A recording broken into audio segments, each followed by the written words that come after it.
How's everyone doing? Welcome to the final episode of After the After Hours with your boy TraderPrad. The final day of this week is tomorrow going to be a free fall Friday. Now get ready for tomorrow. Powell going on the microphone. Powell going on the microphone again. Get ready for tomorrow. So I do have a watch list ready, but if you guys are ready, hit that like and subscribe. Hit that like and subscribe.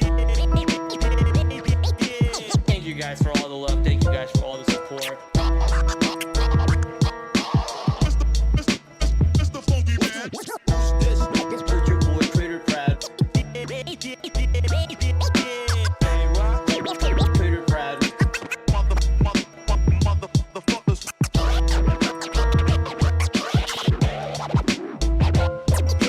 But if you guys are ready for this show to get started, why don't we dive into the full screen and hit that like and subscribe.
Yo, what is up, people? How's everyone doing? Let me bring down the music a little bit. There we go. That should be at a much more manageable spot. Hopefully you guys had a wonderful day on the market. My day is the same color, not as the same color as my room. It's actually green.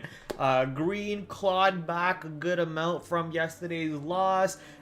Once again, yesterday's loss wasn't my fault. It's just a nature of a setup where by default most of the time I win on that setup, and when sometimes you lose on it, you know, it happens. And that very same setup came back into play today, and guess what? I won on it today. So it's just sometimes you win, sometimes you lose. Not even sometimes you win, most of the times you win, and you win big, and sometimes you lose and you lose a little bit. So it's a whatever setup. So you know, like just like yesterday was a write-off, today was easily a comeback from that little write-off. So nice little comeback on the month here.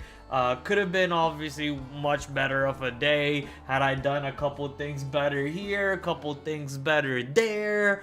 Could have had a much better day. But let's talk about the market before we dive into my trades, because the market was wild. The market, to start off the day, market was really slow, stupid slow, to the point where the volatility was even questionable. To, you know, was the market going to move today at all? It was just building energy in a very tight box, and not really. Give me a second, let me turn off the heater here. It's getting stupid hot in my room. I have a sweater on, the heater's on, it's getting ridiculously toasty in here. But coming back to the market, QQQ is, you know, just not having any room to go anywhere.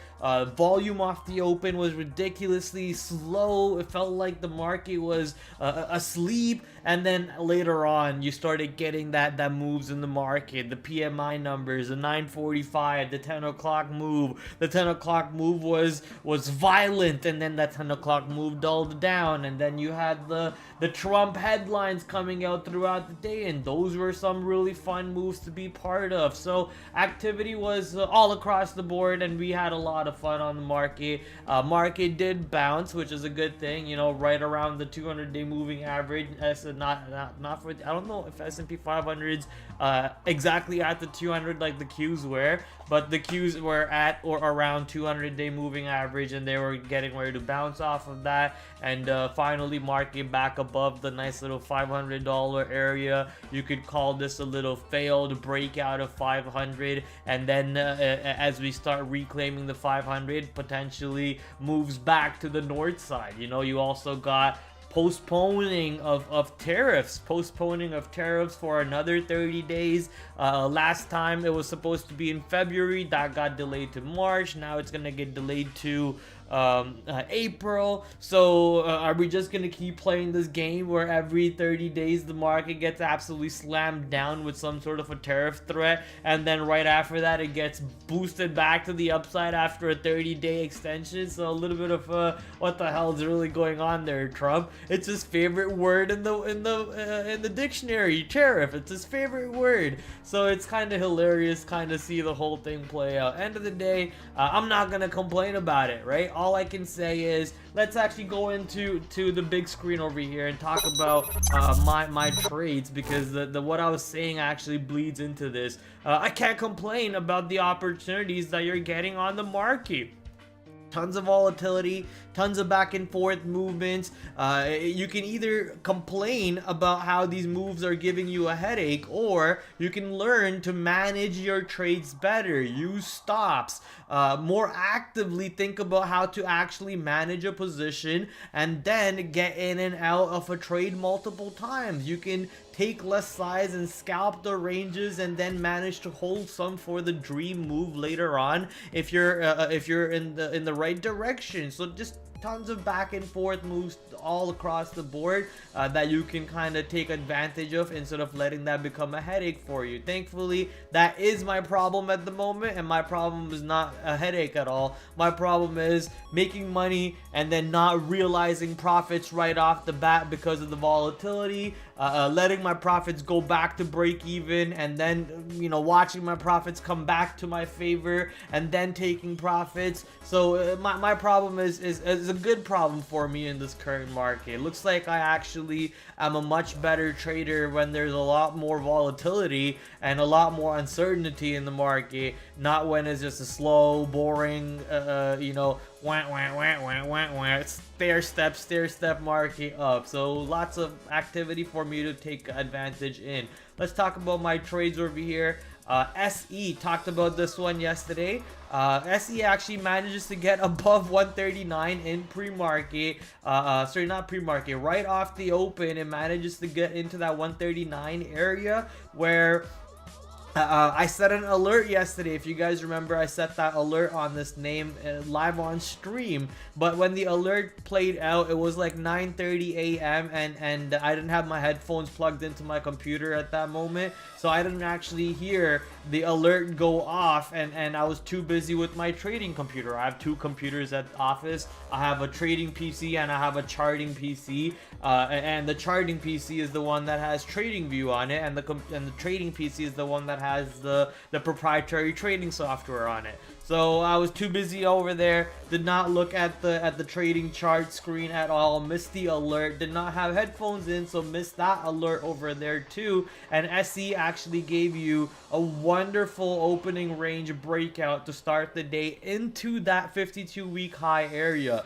and then, you know, kind of stalled out into 142. It almost got me trapped into a 142 breakout, but I remembered one thing. This is an eerily similar chart to OKTA from yesterday. OKTA did the same thing, and it's also very similar to a bunch of other charts that I actually take a look at off of the earnings catalyst, where they trap you over here, they pull back to VWAP, they hold VWAP, and they actually manage to go into a new high a day at the end of the day. If you look at OKTA from yesterday, it did the exact same thing. So here's SE. SE giving me the quick chart pattern recognition. That's because I did my homework last night. I wrote up on the chart for OKTA how the stock played out, where were potential areas to get in on that trade, and when I saw all of those reasons to get in on that trade, and also a tape read reason to get in on that trade,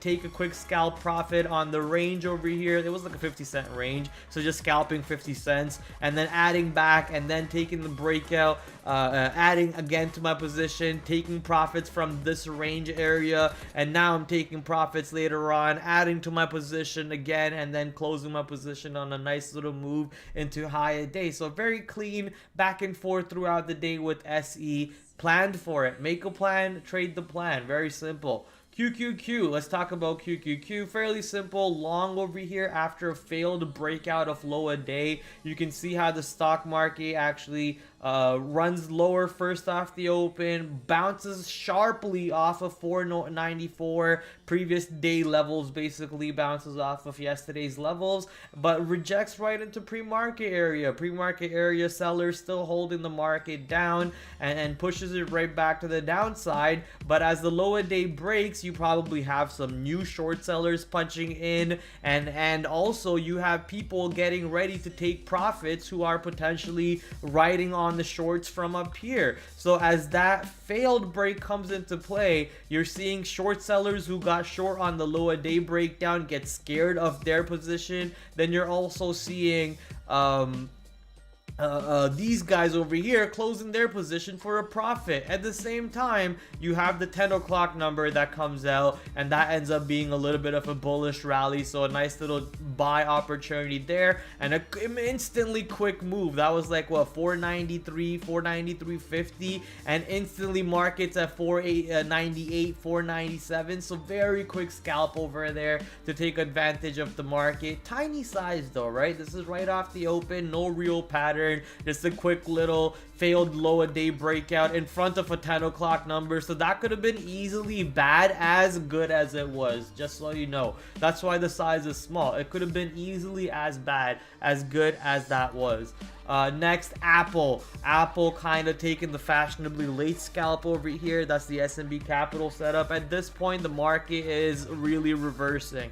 Every stock out there is either at its VWAP or above its VWAP on the day, and you can see how Apple pushing right back into the double top on the intraday, pushing back above its VWAP, holding above its VWAP on the pullback. The 9 EMA crosses VWAP right around these areas too, so getting a nice fill in that position and then riding it to the upside on AAPL. SMCI opening range breakout, taking the quick little opening range breakout, long scalp, pop pop poop poop, and a nice little exit. Not too much to really talk about it. Stock gave you $1 per share, but my best exits and overall I think it came around to 50 cents per share, which is actually what yesterday's high was on 40.50. So not a good trade at the end of the day, because there was a lot of room up top on this stock to get rejected from, which it did. But had the market, in my opinion, not turned around after the 10 o'clock number the way the market did, I think SMCI would have easily ripped to the north side, insane to the upside. So this didn't play out, and thankfully, like I said, manage the trade. You can either complain about the headaches, about the volatility, about the whipsaw back and forth roller coaster action in the market, or you can keep a very scalp healthy mindset in this current environment and quickly get in and out of your trades. For people like me who are absolute paper-handed traders, it ends up working out for you. If you're not a paper-handed trader, and if you're a diamond-handed trader, then you're actually signing up for pain on this environment where stocks are going in your favor. You're thinking you're about to make a shit ton of money, it immediately pulls back against you, and that could have happened to you many times today. Many times today. SMCI adding to my winning trades for the day. Everyone I share my charts with says I trade too many names. Maybe I do, maybe I don't, I don't know. I feel like I trade just the right amount for myself. However, I just need to get better at sizing. Just need to get better at sizing. Okay, I think that's my main issue. Get better at sizing, and there's another big main issue too, which is honestly discipline. The discipline to stick with my exit systems, the discipline to stick to my trade management, because it's not the lack of edge that I'm lacking, because I clearly have a lot of edge. I put myself in crazy trades most of the times that where you know I can get more than a 3R, 4R, 5R on the day. But the problem is just my risk management is absolutely atrocious. The risk management is atrocious because the discipline's like non-existent. So the discipline is actually non-existent, not because there's a lack of system. There is a proper system, but it's just the lack of me being able to stick to that system. So where is that bottleneck kind of coming in is what I really need to dissect. Possibly the bottleneck is coming in from the lack of you know, confidence in the trader itself, because the setups are good, right? They're back tested, just need a little bit more confidence in them for me to be able to kind of hit them harder, maybe. So I'm guessing a little bit of a bottleneck coming from there. So if I am able to solve these like a couple psychological issues that I have, and the bottleneck just opens up, and then the pipeline for the days will just kind of change drastically, right? Being able to size, not putting equal risk on each ticker. Honestly, I think every single ticker had equal risk. That's a big problem. That's part of risk management. That's part of sizing. So if I didn't put equal risk across the board on the names, some stocks are better than other stocks. For example, SE deserved a lot more risk. How much was I risking on here? Maybe $1 per share. I'm long 140, and I'm maybe risking 139 at best. 139 is also last month's low. So why am I only risking a C level risk over here? I should be putting an A plus risk over here, right? This is an A plus trade. I've seen these patterns play out multiple times in my history of a trader. So instead of putting a C level risk and having, you know, low confidence, which is actually doesn't even make sense, because as I was telling my buddy, if he wants a Prad trade where there's a lot of conviction in, I told him to look for SE long off of VWAP. I told him that. So if I message that to somebody and I say I have conviction, then I should be at least putting that risk on board on this trade. So lack of risk management, lack of risk, putting equal size risk on SE as the same level risk as I potentially put on, actually not potentially, I did put on Target, which is trading in no man's land. The amount of money I lost on Target is the exact amount of money of risk I put on SE today, which is ridiculous. Absolutely ridiculous. Target deserved a C risk. I gave it a C risk. SE did not deserve a C risk. It deserved you know, a B risk at best. A B risk at maybe not at best, maybe a little bit better than B risk, but it deserved a B plus, A minus risk. And you know, I screwed up on that big time. So that's gonna have to go into my daily journal. That's gonna have to go into my notes. So a couple areas over there where I have to really kind of psychoanalyze myself as to why the bottleneck exists in the spots that it does. Let's continue looking at my trades on the day. This is, where are we? Talked about ASTS, quick little scalp on the high of day. Did we talk about ASTS? SMCI, ASTS. Okay, yeah, there we go. Holy shit, I trade a lot. So ASTS, yeah, quick little breakout high long. Nvidia. So this was kind of taking more risk on the market, as the whole market is flipping red to green on the day, and the market is finding buyers above VWAP. You also have a lot of large cap stocks doing the same. Google, Tesla, CrowdStrike, for example. A lot of stocks are actually flipping from being below VWAP to being above VWAP. So obviously short below VWAP, buy above VWAP. So I'm looking for putting more risk on the table. I spread that risk on NVDL and on NVDA. However, it was really tough to kind of hold on to this trade. A lot of back and forth moves. So I really didn't make any money on these ones. I am profitable on them, but I really didn't make any money on them either. GV. This one stings because this one was a textbook A plus long, if you ask me. Everything lined up on this name for the long. It's just like all your ducks, your geese, whatever the saying is, everything lined up for the long over here. You got the trap. The stock was holding above the pre-market areas, then it gets a push into the day's high. That kind of rejects, but on the pullback it holds VWAP, clearly holding VWAP and trapping shorts continuously. So I go long, risking what, like 20 cents, but then I get bored of this trade because I don't really have size over here, and I just close my position right before the move too high a day starts. And if you actually take a look at where the stock ended up going into the close, into the end of day, what the heck, whatever, we'll just leave it. My keyboard color mode just changed all of a sudden.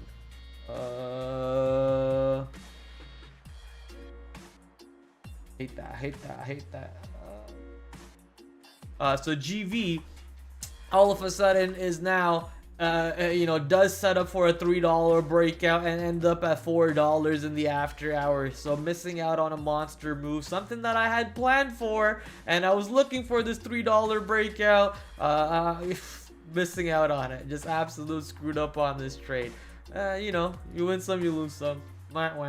TQQ, quick little long scalp on the market over there after the 10 o'clock number. You saw me actually get the long over here before the 10 o'clock number on the direct market itself, but later on after the 10 o'clock number, I figured, this is kind of volatile. I don't really want to do this on QQQ, but I'll do this on TQQ instead, because then I can manage the trade much easier. So manage the trade much easier over here, and taking a quick little loss after a quick scalp on the pop on the TQs.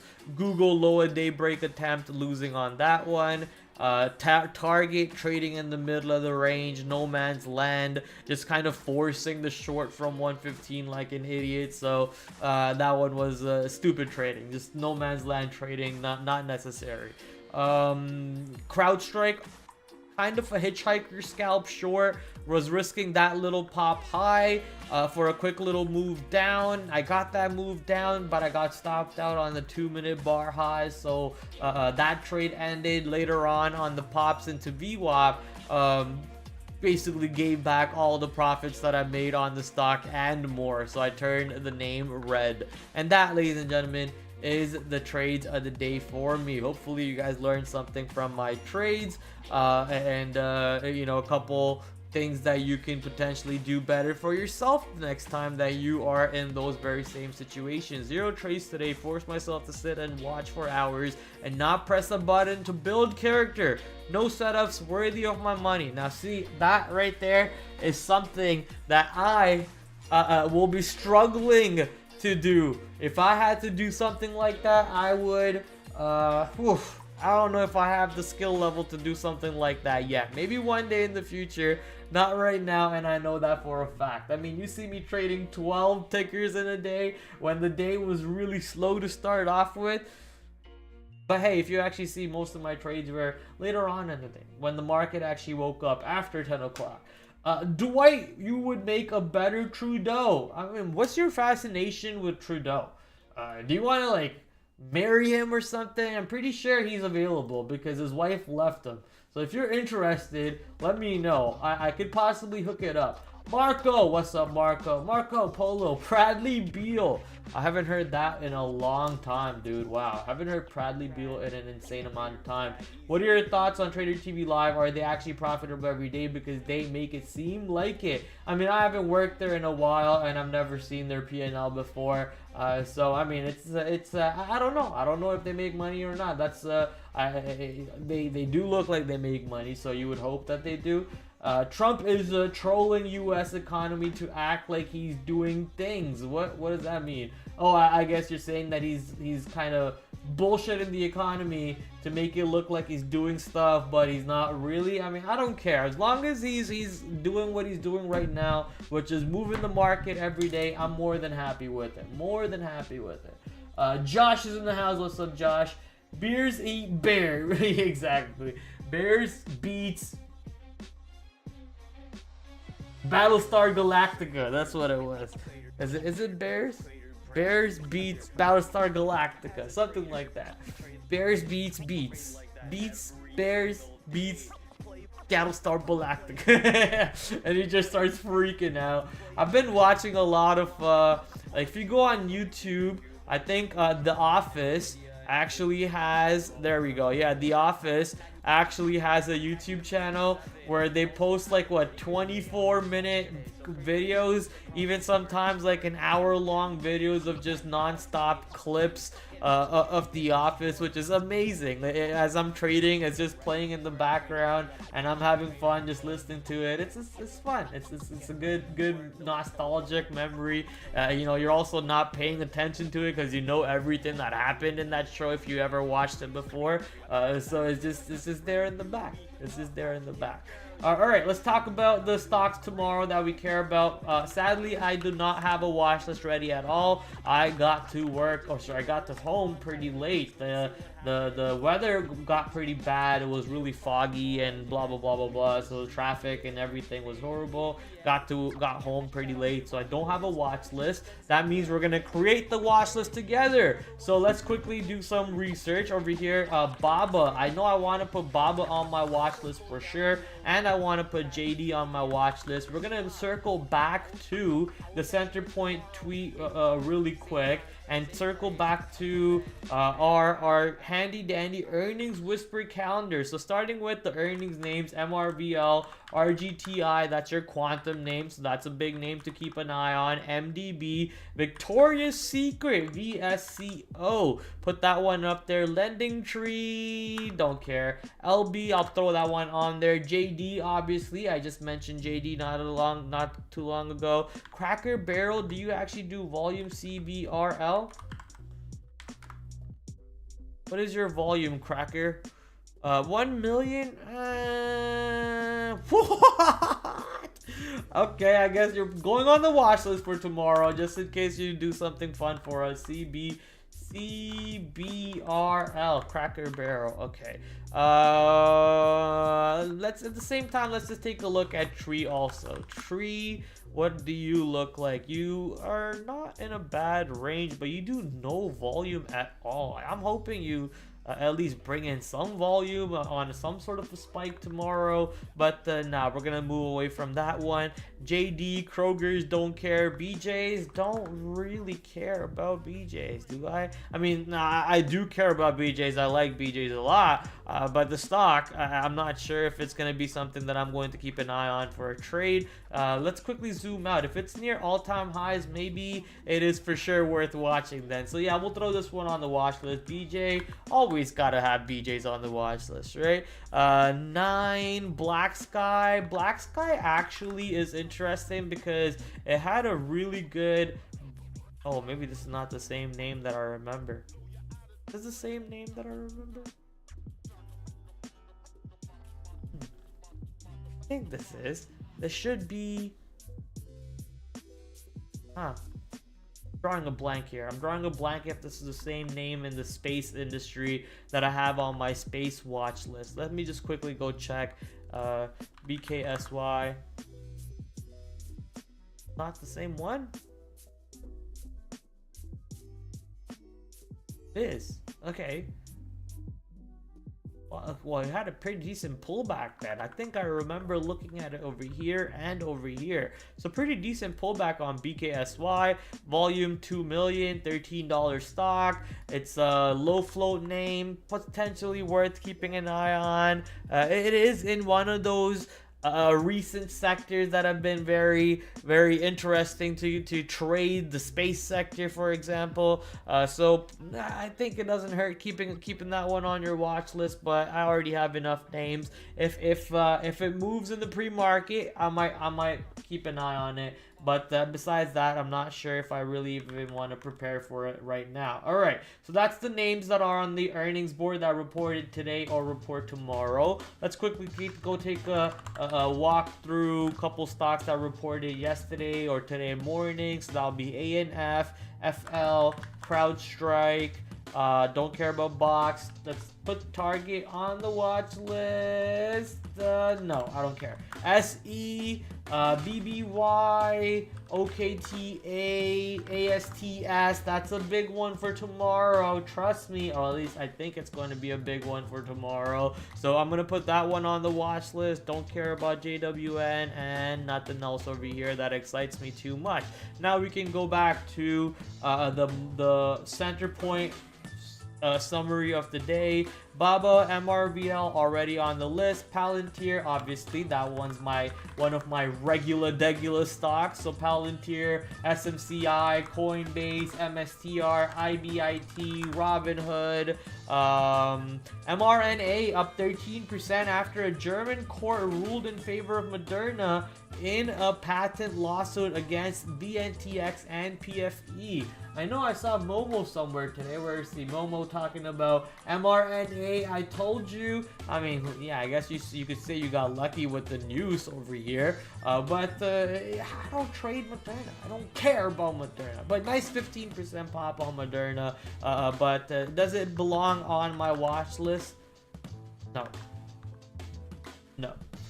RGTI EWG, after German government leader agreed to reform the country's strict debt break rules to increase spending on defense and economic infrastructure. I mean,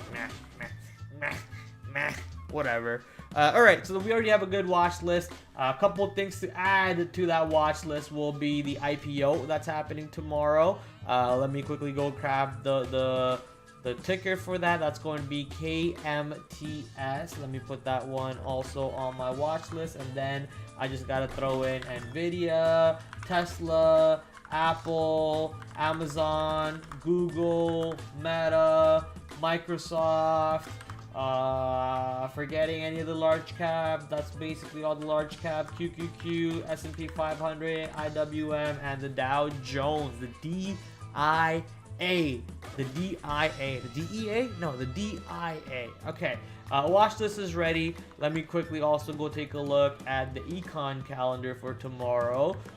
Ooh, pretty decent econ calendar for tomorrow. Fed balance sheet, jobless claims at 8:30, import export also at 8:30, continuous jobless claims at 8:30, trade balance, unit labor cost, bunch of numbers at 8:30 basically. Fed member 8:45, Atlanta GDP 1 o'clock, another Fed member 3 o'clock, Fed balance sheet after the market, another Fed member after the market. So fairly active, and I'm sure Papa Trump will keep us busy throughout the day again with more catalysts throughout the day. So I'm very excited with all the activity that we have on hand. Let's start with the first name on the watch list. It is 8:31. Perfect. So another half hour over here for us to go through a million stocks that I just put on my goddamn watch list. After I promised my manager that my watch lists are actually getting shorter and shorter. Instead, it's a freaking 20 stock watch list that we have over here. My goodness, Brad.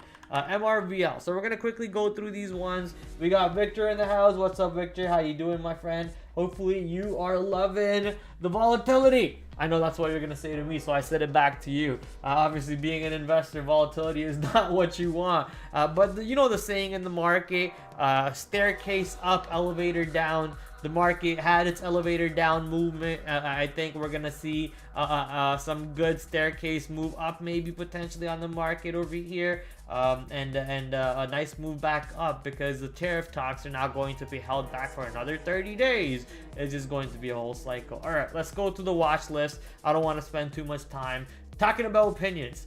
60 cents per share compared to 59, 1.81 versus 1.79.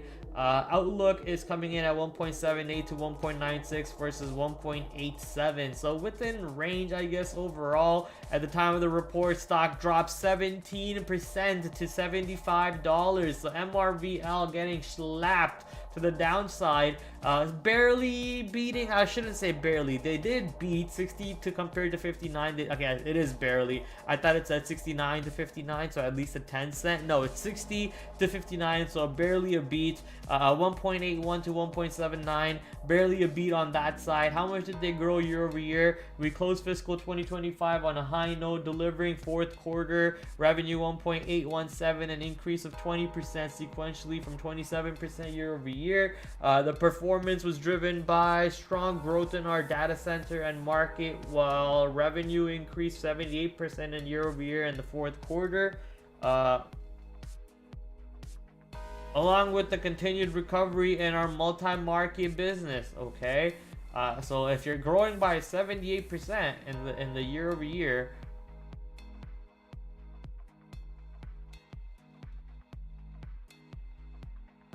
these numbers are so misleading.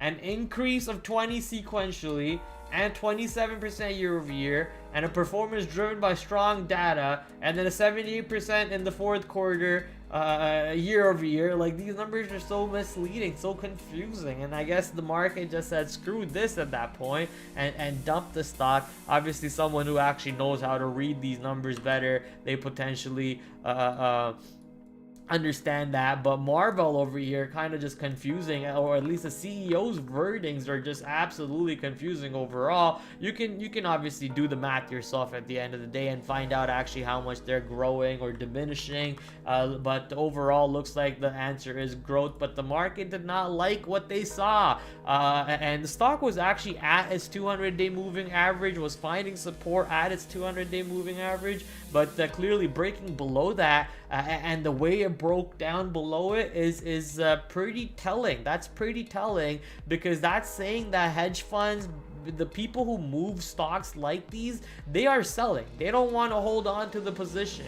So if that's what you're seeing out of it, then any pops, you're looking to sell, unless obviously this is kind of a failed breakdown and it starts to reclaim this bottom tomorrow, and MRVL starts to get back above 83.24. Then you could start talking about some potential moves back up to the north side coming into play. That was just a tick under the previous range low or whatever. But at the moment, with the way it got slammed down, that is real sellers coming in and saying, we don't care, yeah, we're at the 50-day 200-day moving average, sorry, but the name doesn't belong here.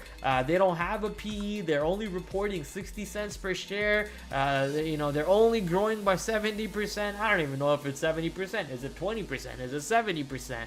So they're only growing by whatever percent, whereas you have Nvidia, which is like what, growing 80, 90, 100%, and making money hands over fist. If I remember correctly, previous MRVL was the stock that got a beating because they were lagging in the AI industry, and then they kind of caught up in it, and now kind of taking another beating to the downside. So big move down. For me, it's a fairly simple, if we are below that number, the line that I just threw down, which is what, $83, if the stock is below $83 tomorrow, I'm just shorting basically any pop possible.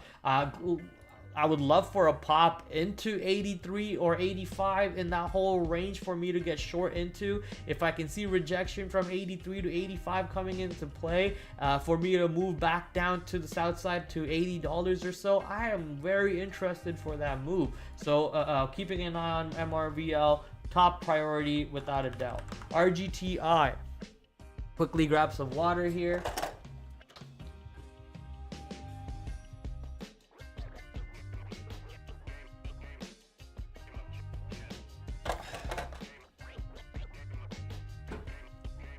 All right, RGTI, let's take a look at this one. Obviously, quantum name. Quantum name. Will be interesting to see if they actually have something to report to begin with. I don't think the company even has anything to report. So it'll be interesting to see what they report over here for us.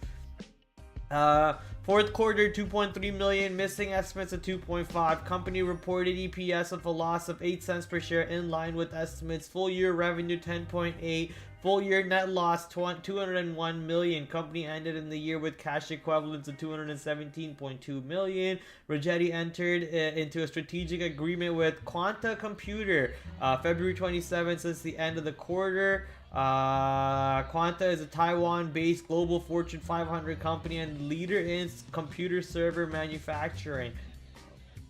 Quanata. It's not Quanta. That's you see how they did that, right? That's like a play on words over there. Quanta. Quanta? Oh, it's Quanta. Okay, so it was Quanta. I thought it was a play on words, but no, it was Quanta. I was tripping. Quanta collaboration with RGTI, designed to strengthen our position in flourishing markets. Our company's complementary strength will... These are just bullshit blanket statements, dude. Subodh Kulkarnani. This guy is Indian. These are just bullshit blanket statements, Subodh. I don't buy any of this. The company highlighted as 84-bit qubit Anka 3 systems, which launched... Okay, now you're actually throwing out something that might be legitimate. 84 qubit, not 100, not 1 million qubit like the Microsoft chip was. I'm pretty sure Microsoft chip was 1 million qubit, right? Anka 3 system, which launched in December 2024. The help launch Rigetti achieved several milestones. Anka 3 is now available to Rigetti partners through Rigetti Quantum Cloud Services. We believe our leadership in superconducting quantum computing continues to reinforce as we push boundaries. The stock at the time of the report, however, down 5%. I think it should be down a lot more than 5%. It could easily just go all the way back into the 200-day moving average on this name. I mean, garbage computer, garbage name, garbage product. They don't even have a product to begin with. The ones that actually have a product have been making a little bit of a down move. So, you know, these companies are nonsense. RGTI is nonsense. Microsoft actually has a chip, and they kind of showcased it. The rest of them, I don't buy it until they actually prove it to me. So a downside move makes the most logical sense to me, and you know, the most easiest trade probably tomorrow that you'll find is under over $7 on this name. Did I just color it blue, or am I colorblind? I did color it blue. Nope, I'm colorblind. Let me color this one purple. There we go. So $7 under over, watching for a nice move back to the downside. It's basically, think of every dollar as a level. You have the $7 level, you have a $6 level, you have the $5 level, you have the $4 level. So every dollar level is just a zone. You can wait for the pops and kind of see how each dollar level plays out. Wait for a quick little SMB chart pattern, chart scan to map out, and then kind of just boom, hit that scalp really quick and have a fun little trade over there. So RGTI, watching for the downside. Holy smokes, get rid of all of them, please. Zscaler ZS is now at the 200-day moving average, like many stocks, like the overall market. But what we care is the after-hour move, and that is very exciting indeed. So let's go take a look at the report. Zscaler, why did you do what you did? Okay, that one's better. Second quarter report. Here's the report. Where is it? 78 cents per share, beating 69. A little bit of a beat. Quarterly revenue 647.9 versus 635. That's a decent beat. Same period last year, 525. That's a pretty decent beat. Deferred revenue 1.87 billion, increase of 25% from same period last year. Operating revenue increase of 27%. Growing operations of Zero Trust and AI is driving. Okay, Zero Trust and AI is driving strong demand low for our platform, resulting in yet another strong quarter. So it looks like good news overall.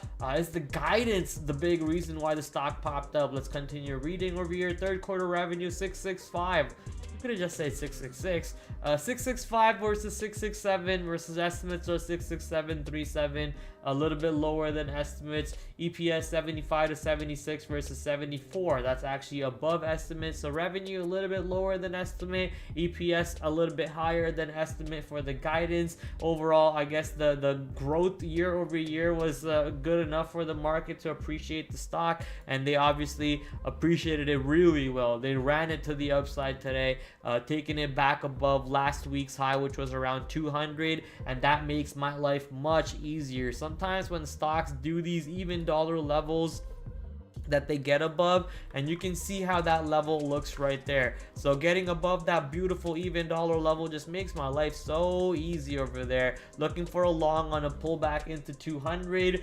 201 to 200 to see if I can catch some easy quick longs. If the stock is below 200, there's just no more longs at that moment. It's just no more longs. So looking for a long over here. As for resistance right now, you do have that 217 area. Stock's ATR is 7.85. You can just say $8 with the 3.5 million shares. I think the spread will be ugly, so I'm sure you know, you can expect the stock to go to 220 and then kind of reject from 220 instead. So after 217, I'll just put 220 on the watch list for me to be prepared, just in case that level comes into play tomorrow. So looking for a long in this area for a move to this area. But if the stock is already in this area, then I'm potentially looking for something like a dip into VWAP for a long back into the high a day or something like that. So kind of like what SE did today or Okta did yesterday. So Zscaler very much on the watch list. I love seeing stocks actually make a move in the after hours from their report, and we got 3 stocks, 3 for 3 already, that are making moves. Actually, I didn't even see if RGTI made a move. It did make a move into $7, which is good. So making a move is a good thing. Make that move, baby. Get rid of all of these. Bam, nuke them. MDB, did you move at all? Oh my, yes you did. The answer is yes, Prad. It rejected from the 200-day moving average and absolutely got body slammed on MongoDB. Wow, let's go take a look at MongoDB's report. Also, I want to go take a look at what Zscaler's PE is. Non-existent. What's MongoDB? Should be non-existent. Yeah, non-existent. Okay, MDB. MDB reported quarterly earnings 1.28, which is estimates of 66. That's actually a decent beat. How is MongoDB reporting positive but not having a P? I guess price to earnings ratio, right? Quarterly revenue clocked in at 548.39, which beat estimates of 519. That's also beat same period last year. Also growing. MongoDB delivered strong growth, 25% Atlas revenue growth, significant margin expansion, blah blah blah blah blah blah blah blah blah. MongoDB first quarter EPS coming in at 63 to 67 versus 62. That's above estimates. Why is the stock down the way it is? 524 to 529 versus 527. That's kind of in line. Company sees full year coming in at 244 to 262 versus 334. That's big miss over there for the full year. Revenue in the range of 224 to 228 compared to 232. A little bit of a miss over there, but that's a pretty decent miss on the EPS for the full year. But however, the year over year is not bad. Their current report is actually a monster beat, 128 to 66, 548 to 458 same period last year. So all things on that side was good, but not good enough because they clearly sold the stock right back into previous support areas, which makes our life much easier. Honestly, it's either 210 or it's below 210. I know it's 212 to 215, really 213 to 215, which is what I'll put it in my notes. 213 to 215 is what's going in my notes, but right below that I'll just kind of put in 210, right? I can see the stock going into 210. If the stock starts being weak below 210 tomorrow, that really opens up some downside for us to play with. But for now, look, the company makes $1 per quarter, or at least it currently made $1 per quarter. It usually makes, I guess, 60 cents per quarter. That was $1 per quarter before that. That's 50-60 cents per quarter. So you know, they're also growing year over year, so I'm not gonna expect them to break the 52-week low, especially if the market is bullish tomorrow. But you know, some stocks do what they want. It could easily be weak below 212, and if it is, I am interested in that short. We are now 4 for 4 on these earnings names today. Boy, oh boy, am I going to have too many stocks on my watch list tomorrow. Victoria's Secret, thank God you didn't do anything. Maybe I should just past Victoria's Secret and not even care about this name tomorrow. Lambridge, LB. Let's take a look at see if you actually moved over here. Thank God you didn't do anything. But you know, it's also, and the fact that it didn't do anything and the fact that it's in previous ranges maybe just makes it that much more fun for me. But it is in a nice pizza slice pattern, potential breakout of the pizza slice pattern on the daily chart, and the confirmation on the 5-minute chart or a 2-minute chart for me to enter will also be a quick trade idea on the watch list, but no priority at all. And that, ladies and gentlemen, is where it ends for our earnings watch list that reported tonight after hours. Now, quickly going through some of the stocks that report tomorrow. Pre-market JD, very important. If JD reports tomorrow and gets above 44, it's a no-brainer long for me. Any dip buy above 44, I'm going long because of how strong China number one. China was a monster bull rally today. BABA up like what, 7-8%, 8.5% BABA. JD up monster. FXI up monster. So China actually blasting off. Look at that. Potentially you could just trade FXI tomorrow in case BABA and JD are both having a good day, and you can just go long FXI above 57 and just trade that for the whole day tomorrow. So watching this one also, I'm just gonna put that on my watch list. FXI important level 37, lower priority color, but obviously gotta keep an eye. Anytime trading China, you gotta put these ones on your watch list. So BABA with the monster move, JD tomorrow earnings report, not gonna ignore that one. CBRL, crack a barrel. What in the lines? Get rid of them. Potentially not going to be as important now that I have so many names on my watch list that I already care about. But if it does anything in the pre-market, obviously I'll be interested. BJ's, only way I'll care about this name is if it actually goes into all-time high and starts playing with the all-time high territory. Obviously reporting pre-market, so we'll wait for this one. Black Sky Technology reports tomorrow after hours or tomorrow pre-market? After hours or tomorrow pre-market? Tomorrow pre-market. Yes, tomorrow pre-market. It's a name that was very important for the space sector, for the space team. Got a little bit of a pullback. I'm not sure it's going to be important for me tomorrow, so I'm just gonna move past it for now. ANF, nice little relief bounce on ANF. It was a pretty decent earnings report, but overall the stock was getting absolutely body slammed. But nice bounce finally on this name. I think watching for some sort of a day 2 long on the dips on this name would not be wrong at all, or even a breakout of today's high if it sets up properly for some sort of a gap close back into $90 is on watch. But priority is a little bit of a lower priority. It's also going to be much slower with a lot lower volume, a lot less volume than today basically.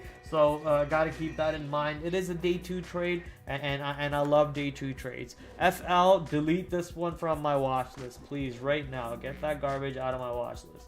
CrowdStrike, yeah, we do care about CrowdStrike. I do care about CrowdStrike at least. I care about CrowdStrike. There is a box over here that I think it's gonna have to figure out what it wants to do. It's gonna be 370 under over really, so either the stock is above 370 tomorrow, at which case there's no more shorts, or it's below 370, at which case it's a short right back on, baby. But based on today's candle, that's basically telling you that there's possibly no shorts tomorrow and it's gonna get back above 370. The PE on this name is really expensive though, so keep that one on watch. SE, day 1 of earnings yesterday. Today was day 2. Tomorrow you could potentially get a day 3, but I want to see a dip buy. I'm not looking to take a breakout trade tomorrow. So if I can get a dip buy in this little pocket of zone that I already have lines on, that pocket of zones actually ends up being where the today's VWAP, or the day 2 VWAP technically, because day 1 was earnings, this was day 2. So if the stock pulls back and finds support above 140, I'll be interested to look for some sort sort of a day 3 long opportunity for a move back into, I don't know, today's high, or maybe a little bit higher than today's high. But at that point, I'd just be dreaming, because the stock's ATR is like $6, and that's probably only because it started making a move yesterday and today. So without that, the ATR is probably much lower. So yeah, SE interested, only at 140. Best Buy, not really interested. Okta, very interested, because these are monster moves back-to-back days, right? Big days, back-to-back days. Another CrowdStrike competitor, and also you know, just running up insane. I don't think the earnings report was that banger, right? It was good, but it wasn't you know, knock out of the ballpark great. The stock was just at $90 and now it's at 116. So it's gonna set up for very soon for one of the cleanest mean reversion trades.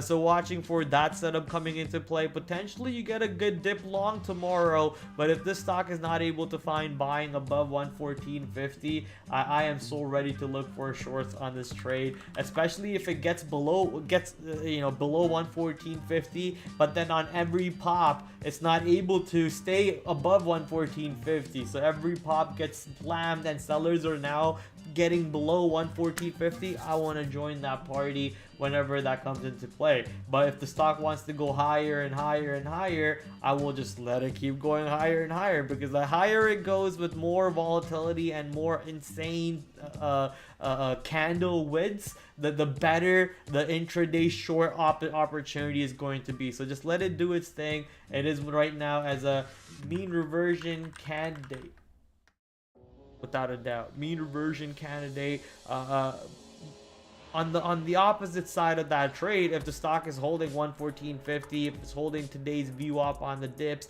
you might want to be careful looking for the shorts, right? You might want to be careful. Just because it got below 114.50 doesn't mean it's a short automatically, because it could, I gotta burp a bit. Sorry, it could easily bounce off of today's VWAP area and move right back up, at which point you would get stopped out for your trade, either for break even or for a loss, depending on where your stop is. But this is what you want to see. You want to see go here, pop back, reject, lower high, lower low, lower high, lower low, allowing you to join the trend to the short side on a good little mean reversion. But as I said, the higher it goes, the better the trade for me.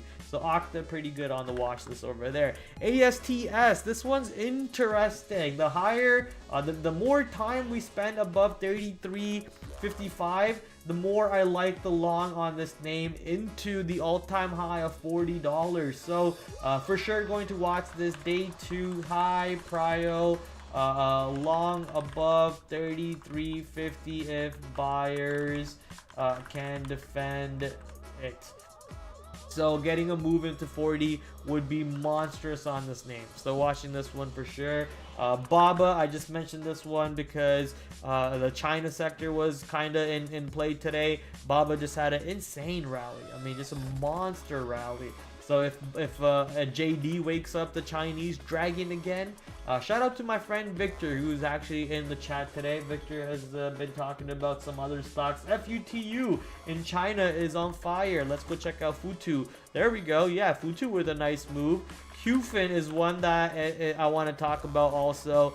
Maybe a hidden name that a lot of people don't know about. This is an AI name in China. Very much exposed to AI in China, and people have been buying up this name hands over fist. So yeah, the Chinese dragon, baby. The great China dragon. Zscaler will double in price in the next 2 years. I like Victor, man. Victor's got the crystal ball. Sadly, I don't have the crystal ball. Obviously, Victor does a lot of homework. You guys got to check out Victor's streams. He streams every single day. He used to stream in the morning. I'm not sure if he still streams in the morning, but yeah, you got to check out Victor's streams. He actually goes through, you know, investment sheets, financial data, and all kinds of other crazy stuff and does like a proper prediction model of where stocks go to, if they're undervalued, if they're overvalued. Great dude, so go check him out. I love seeing Victor streams. Usually when I'm on my way home is when I catch Victor streams, or when I'm at home and getting ready to do my stream is when I catch Victor streams. All right, coming back to my watch list because it's already 8:47 and I don't have much time left over here. Baba, quick little wanted to show you guys over there. Now it's basically stocks that are always on my watch list. Such as the large cap stocks, Palantir, SMCI, IBIT, Coinbase, Robinhood. So for these stocks, there's no real levels to show you guys. Your levels are as good as mine over here on these names. More importantly, it's the big picture thesis and the big picture idea on these stocks. So I'm just going to quickly go through some of these names just to see if I can find any levels to kind of quickly throw on my charts to be interested in. Maybe the $90 area over here on Palantir as a quick little under over, potentially worth keeping an eye on. SMCI 40 obviously, but it's kind of too inside zony at the moment. I'm just going to forget about that one. Coinbase trying to get back above to the north side. That one obviously is important. MicroStrategy getting a nice bump back up with Bitcoin moving back higher, obviously. So MicroStrategy, IBIT, HOOD, Robinhood, KMTS. I still got to do research about this one. Jesus. Nvidia. I have levels already on the chart, so I don't really need to put the notes in for that one, I think.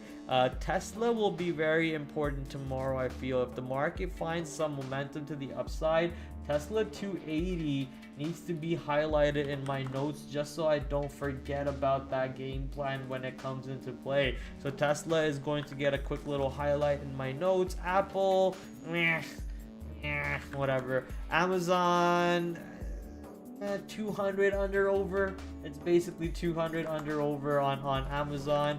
Google, nice little 3-bar high, 174 is it? 173, 174, 174. Yeah, right around 174. Nice little 3-bar high. If we do get above 174 on Google, potentially some upside. Meta should be like 640, 650 area. Oh yeah, we did get above 650 today. So Meta looks like it is successfully holding around that 640 at the moment. Microsoft potentially 380, 400. Oh, 400. Nice job, Microsoft. So Microsoft indeed getting back above 400, but no trade there. But coming back to, as I was saying, the big picture, the overall big picture is the Dow and the SPY are not, in extreme bear territories the same way the Nasdaq was. The Dow is only down 5% from all-time highs. The S&P 500 was only down 6% from all-time highs and bouncing from the 200-day moving average. The QQQ was the only one that was down near 10%, and you could say it entered correction. Anytime it enters, it was off by 0.2, right? But you could say it entered correction market. Anytime the market goes down 10%, it enters bear market. If it goes down 20%, it enters recession market. So we were very close to doing that, and we can still do that. We can still drop next week, tomorrow, whenever, and still trigger those key terminology metrics. But overall, I need to see the weakness happen on a bigger spectrum, like S&P 500 also going down 10%, Dow going down 10%, QQQ going down at that point possibly 20-30%. So there could be more downside, but right now with the tariff talks on pause again, we could just see the market going back up, and then after 30 days the market going back down with another tariff conversation, and then the market going back up. And this is going to happen for the whole next 4 years, ladies and gentlemen, with the volatility up right now. Well, it's going down a little bit, but it's still up. Okay, we're around 19, 20 on the volatility, but the volatility still in play. You want to be able to stay nimble, stay light on your feet, be able to get in and out. Don't get married to the trade, get married to the money. That means take profits when you get them, take profits when the market's giving you profits, because it could very easily take them away from you. So you want to be able to be quick on your thinking over there too. Like I said, someone like me who takes profits way too quickly all the time, you actually end up looking smart on these markets because you are getting out before what most of the people would be doing, which is holding for a big dream move, and they are getting stopped out. So my bad habits might actually be paying me in this market, but you want to be able to think properly, assess the market, assess the situation. For example, today off the open, there was barely any volume. Look at that volume candle off the open, and look at the volume candles off the open yesterday. Look at the volume candles off the open the day before that. So the volume just completely got jacked out of the market today before 10 o'clock. I guess it makes sense because the 10 o'clock numbers were important. You also wanted to see what Trump would say about the tariff talks, because yesterday you had the tariff talks, but then right after market closes, you had some member of the White House coming out and saying, hey, Trump might actually back up a little bit on the tariffs. Then Trump had a conversation with Trudeau about the tariffs. Then Mexico is coming out and saying, we'll actually trade with other people. We won't even need to trade with USA. They're now causing issues over there. So it's just kind of all over the place as to what's actually going to take place overall. At the end of the day, it's a very headline-driven, news-driven market. And if you don't have something in your ear, which is telling you exactly what these news headlines are, or a news feed or a Twitter feed in front of you, you are going to get offside. So make sure you're using stops. Make sure you're listening to some sort of a Twitter feed or something, or a squawk of some sort. The one I actually use, you can get 10% off of it by using my link. It is Benzinga Pro. So you see me using Benzinga Pro every day for earnings reports, but I also listen to their squawk. Let's see if their squawk is actually playing right now.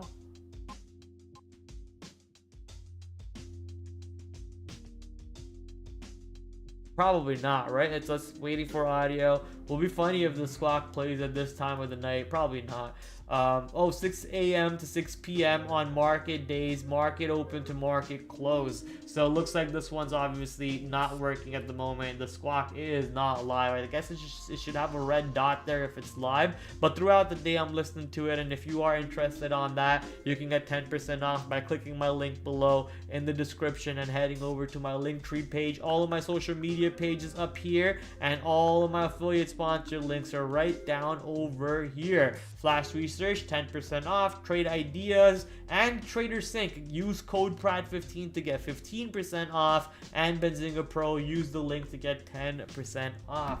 I've been your boy Trader Prad. It's been an awesome episode. It's been an awesome week so far. It's been a red week, but very, very slightly. It's been a red week, but very slightly. Boy, oh boy, it would have been a big red week had I given up on myself yesterday, but I didn't. I stayed in the mud. I kept fighting, and I came back on top today, and I'm gonna come back up on top tomorrow too. So I like seeing the growth. I like seeing the mentality change. The old me would have been pouty and sad and very, very upset, but when you have the confidence that that's on a setup that actually makes you money, it doesn't matter. Plus, I've been actually trading pretty good recently, so hopefully I don't get overconfident and then kind of shoot myself in the foot. That's also a big problem, getting overconfident and thinking you're tough shit. You got everything that you want. You can do anything that you want on this market. You can impose your will on the market. That's when the market humbles you and sits you right the F back down.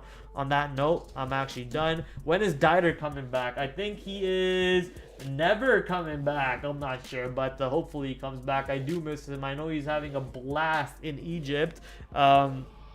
I saw a couple pictures of him, taking a tour through the museum, walking through the pyramids area. Not really exactly at the pyramids, but walking towards the pyramids is what I saw. So I saw him having fun. I saw Dieter, my boy, having fun. I'm glad he's having fun. Obviously, we'll look to see if he comes back ever, because I think he's gonna just stay there forever from what I see. Alright guys, time to head out. I'll see you guys tomorrow. Whoa, forgot about the IPO. Do I do it? We got some time. We got some time. I'll just take a look at the IPO really quick. What was it? KMTS? 150 million, 10 million being offered, 14 to 60 million. What does the company do?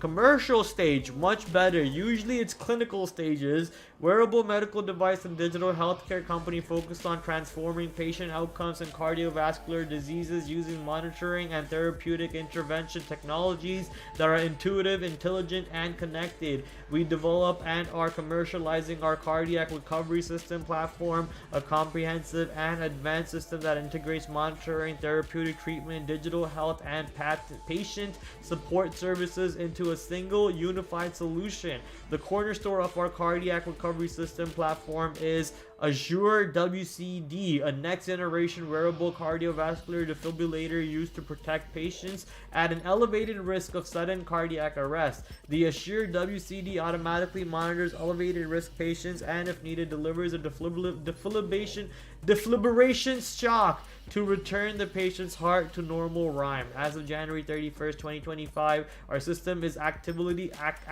being prescribed by more than 550 hospitals across the US and has been worn by 17,000 patients since it was fully commercially launched. So 2014, 300 employees, IPO date tomorrow, medical devices, healthcare, United States. Let's go take a look at a couple statistics. Total market cap is less than $1 billion, so obviously a small cap name, offering 10 million shares to the market. Overall market shares outstanding is around 50 million shares. PE non-existent. PS price to sales ratio, I'm guessing. What the fuck is PS? 15.60. The rest of the numbers are kind of bullshit, and I don't really care about them, but these numbers I care. Ooh, baby, that's a good number right there. 264% growth year over year. Look at that. 2023 7.63. 2024 you got 27.81 and then 45.82. So you actually got growth year over year. Stock expected to open $14 to $16. This is a decent size IPO. It's a small IPO, don't get me wrong, but it's a decent size IPO, and they are growing big time year over year. So I do like the name, and I'll be watching this one for some sort of a trade to the long side, as long as it opens in these price points. So I just need to put the last few things in my notes over here. I can do this offline. I don't know why I'm doing this in front of you guys, but I'll just do it right now. Why not? All right, and that, ladies and gentlemen, is all she wrote. Now I'm actually all out. Time to head out. I'll catch you guys next time. TraderPrad out. Peace. Good luck on the market.